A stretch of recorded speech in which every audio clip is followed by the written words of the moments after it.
ফেব্রুয়ারিতে নির্বাচন হবে না। গণভবনের পতন হয়েছিল, সেটা কি আপনাদের স্মরণে আছে?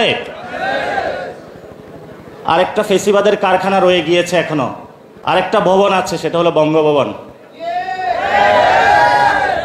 এটার পতন আপনাদের হাত ধরেই হবে ইনশাআল্লাহ। দ্বিতীয়ত যে কথাটা, বর্তমান সময়ে ইলেকশনের ডেট ঘোষণা হয়েছে, ফেব্রুয়ারিতে নির্বাচন হবে। ফেব্রুয়ারিতে নির্বাচন হবে না।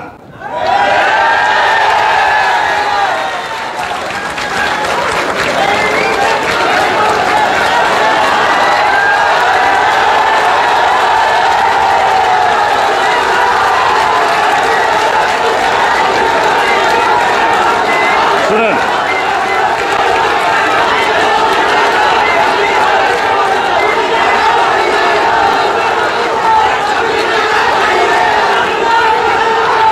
ফেব্রুয়ারিতে নির্বাচন হবে না, কারণ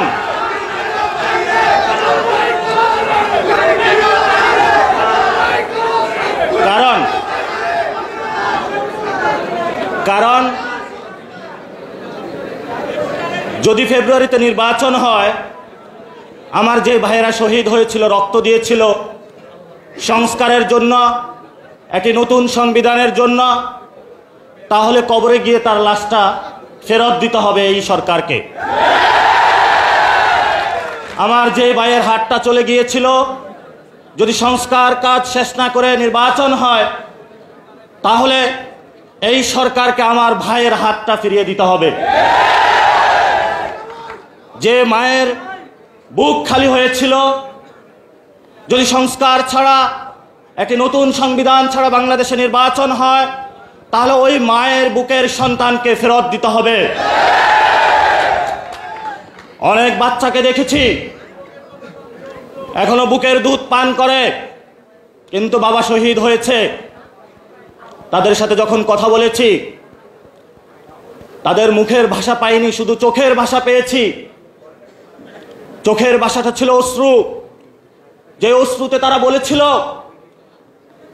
আমার বাচ্চা রয়ে গিয়েছে, আমার স্বামী চলে গিয়েছে, আমি বাংলাদেশ থেকে কিছু চাই না, কিন্তু আমি একটি সুন্দর ভবিষ্যতে বাংলাদেশ দেখতে চাই, যেখানে আমার এই বুকের যে সন্তান আছে, আর সন্তানকে কেউ খুন করবে না। কিন্তু বাংলাদেশে আমরা দেখতে পাচ্ছি একই সংস্কৃতির ডামাডোলে, একই ফেসিবাদী সংবিধানে,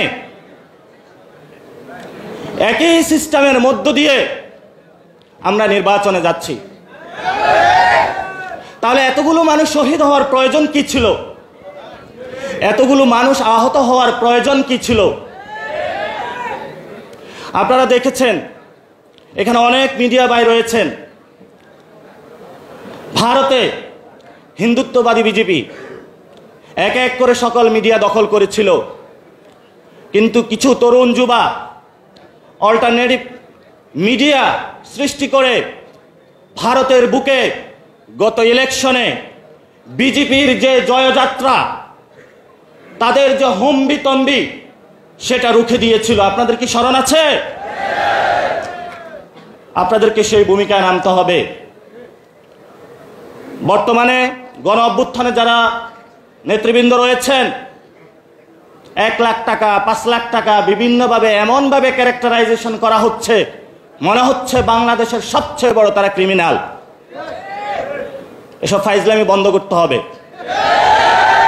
আমি গণ অভ্যুত্থানের পরে সকল মিডিয়া সম্পাদকের সাথে বসেছিলাম, তাদেরকে একটা কথা বলেছিলাম, যা কাম করেছেন ঘরের ভিতর থাকেন, যদি লজ্জা থাকে ঘরের ভিতর থেকে বের হবেন না। কিন্তু যাদের লজ্জা নাই, তারা বারবার বাংলাদেশের মানুষকে ধোঁকা দিয়ে যাচ্ছে।